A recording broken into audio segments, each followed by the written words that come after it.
As we head toward the finale of Season 2, Loki delivers some startling discoveries and the entire TVA is on the brink of total destruction in Episode 4, part of the TVA.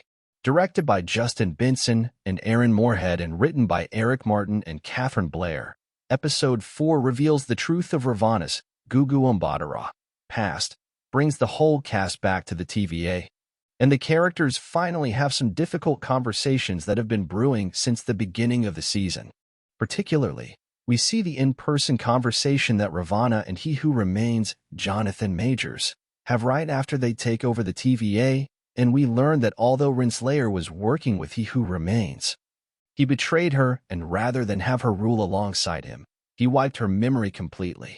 Another scene we return to is from the first episode when Loki, Tom Hiddleston, jumps into the future and sees Sylvie, Sophia Di Martino, in the TVA right before he is pruned and saved from his time-slipping dilemma.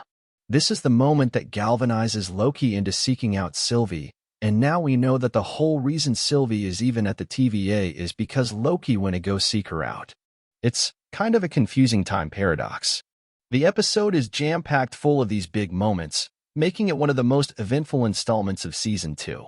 Ultimately, it ends with complete destruction and uncertainty. Loki Season 2 Episode 4 makes us very suspicious about Obi's real identity, while Obi, Kuhui Kwan, has been a delightful new addition to Season 2. Episode 4 finally pairs him up with Victor Timely, Majors. Bringing Timely back to the TVA, Loki and Mobius, Owen Wilson, take him to Obi to see if Victor's temporal aura can solve the temporal loom problem. In a chicken and the egg moment, the two characters are starstruck by each other.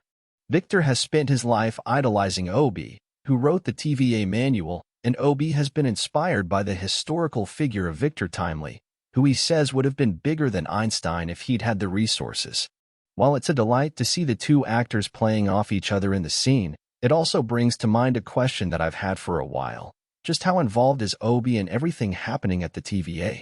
If Obi inspired Victor, who inspired Obi in return, is there a possibility that Obi could himself be a Kong variant? I know that that's an insane thing to say, but we already know from the show that variants can look and act very different from each other. Loki is a prime example of this. Not only does Sylvie exist, but all the Loki variants are proof that a variant doesn't have to look identical or even be the same species. Looking at you, alligator Loki. With so much knowledge of the TVA and an unwiped memory, is it possible that Obi is merely another Kong variant in waiting? We already know that He Who Remains wiped everyone's memories after winning the Time War, including Ravonna's, and that people are being subjected to regular mind wipes.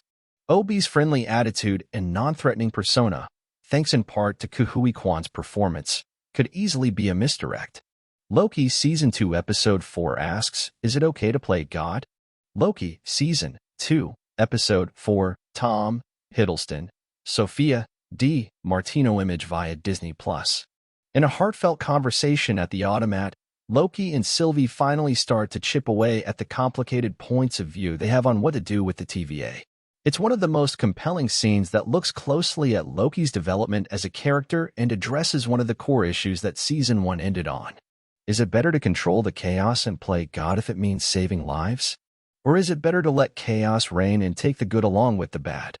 It's a philosophical question with no real right answer. In the scene, Loki reminisces about the events of the first Thor movie. He says that he once viewed softness as a weakness, a sentiment that Sylvie echoes, telling him, soft gets you killed. But Loki quickly points out that in sparing Victor's life, they're able to save and spare more lives. Sylvie's mercy, softness, is instrumental in saving the timeline. While Sylvie is eager to just burn everything down and start from scratch, Loki correctly points out that trying to fix what is already broken is hard, but it's also necessary. It's a discussion that makes sense from both sides of the table. Sylvie, who has been endlessly hunted and pursued by the TVA, obviously only sees the bad, like Doc's Kate Dickie, pruning all the timelines. Loki, who has been working alongside Mobius and B-15, Wunmi Mosaku, has seen the capacity for good that the people at the TVA have. They're victims of the TVA themselves, having been plucked out of time with their memories completely wiped to become employees. At the end of the day, it seems that both Sylvie and Loki might still end up doing what He Who Remains wanted them to do all along, play God.